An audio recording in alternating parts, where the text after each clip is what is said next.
Hey guys, welcome back to the channel and welcome back to the short tip series. So our last video we were talking about how do we get this golf club moving away well in the first half of the backswing. Now we're going to think about how do we load our arms and our wrists.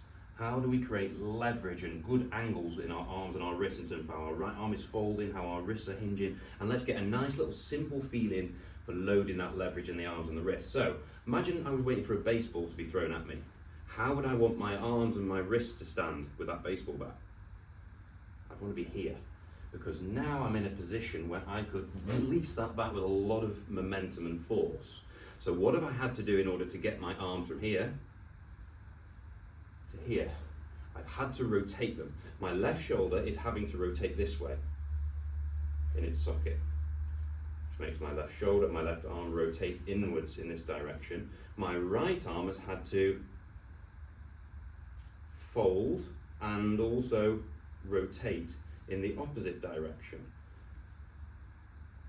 That's how these arms need to be to get them into a good position to be able to release the golf club. Here, here. Left arm is rotated, right arm is folded and rotated, and my wrists can then hinge. And we'll get into that a little bit in a little bit more detail after.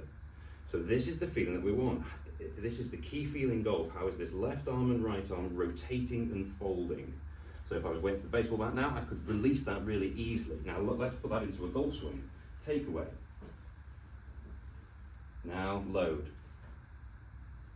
So now my arms are just in the same position, but now I'm bent over on my setup position with the golf club. It looks a little bit different, but it's the same feeling. So what the feeling that we want is the feeling of how those arms and wrists load in the golf club. We've got our takeaway, fold and hinge, rotate and hinge, whatever you want to call it, but it's the feeling of this left arm and left shoulder having a little bit of rotation in this direction, the left right arm having to fold, and the wrists can then hinge. So it's just a feeling of here, fold and hinge. Here, fold and hinge. Now I don't want to do this, fold and hinge. I don't want to do this, fold and hinge. It's just getting the feeling and the amount right to get on plane.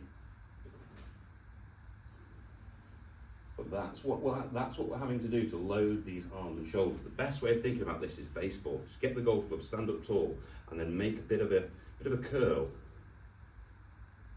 to the right. Do this a few times. You'll feel what that feels like in your arms and your wrists. You can feel that your wrist can naturally hinge back well. You've got a good structure in this right arm. It feels strong. Fold and rotate. Left arm is rotating, right arm is folding, wrist can now hinge.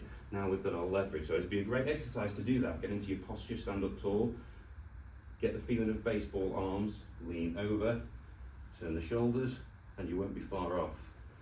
So it's just trying to get that feeling now of being able to take away, fold and hinge. A little bit more complicated, it's just about getting your head around it and getting the feelings right for you, but won't take long.